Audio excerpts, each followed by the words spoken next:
Today's Gospel reading for January 4th, 2025 is from the book of John, chapter 1, verses 35 to 42.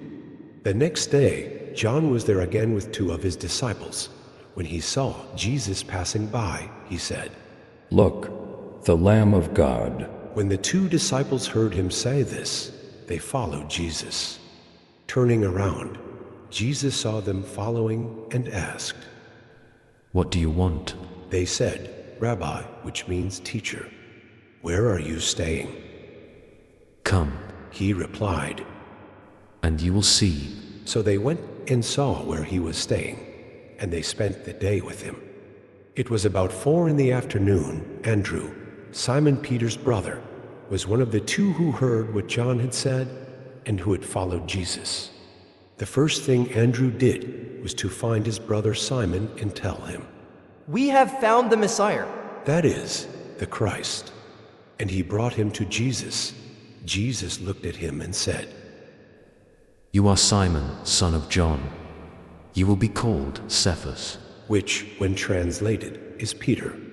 Refection is a story of encounter, invitation, and transformation. Jesus doesn't force himself on anyone. He simply invites us, "Come, and you'll see." Like Andrew and Simon, we are called to respond to that invitation, to seek him, and to share the joy of finding him with others. In renaming Simon, Jesus reminds us that he sees who we truly are and who we can become. No matter where we are now, his call has the power to transform us into something greater if we are willing to follow. Here's how we can apply the lessons of John 1:35-42 to our own lives. It was just another day, but something stirred within you a longing for more.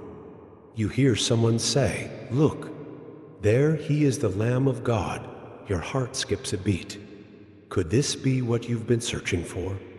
You decide to follow, unsure of where this might lead. As you walk behind him, he suddenly turns, his eyes meeting yours. "What do you want?" he asks. The question pierces deep. What do you want from life? From your faith? From him? For a moment, you hesitate, but then you muster the courage to ask, "Where are you staying?" His response is simple, yet profound. "Come, and you will see you don't have all the answers, but something about his invitation feels right." So, you take a step of faith, following him to a place of peace and discovery. Spending time with him, you begin to see life differently. His words bring clarity, and his presence fills the emptiness you didn't even know you carried. Excited by what you've found, you think of someone close to you who needs this, to a friend, a sibling, someone searching for hope.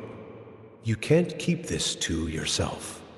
"Come, I've found something amazing," you tell them, bringing them closer to the source of life and truth. As you introduce them to Jesus, you realize he's looking at you too, not just at who you are now, but at who you can become. His gaze is filled with purpose. Say your name," he says, "but I see more. I see someone strong, someone who will do great things." His words ignite a fire within you. You begin to believe that your past doesn't define you and that you're being called to something greater. Step by step, you follow him. You don't have everything figured out yet, but you're learning that faith is a journey. It's about showing up, trusting, and taking small steps toward him every day. Thank you for spending time with me today as we reflected on John 1:35-42. Remember, Jesus is inviting each of us to come and see, to step into a relationship with him and discover the purpose he has for our lives. So, let's take that first step, seek him wholeheartedly, and share his love with others. If this message spoke to you, let me know in the comments. I'd love to hear your thoughts or experiences. Don't forget to like, share, and subscribe for more reflections and encouragement. Let's keep walking this journey of faith together. See you next time, and God bless.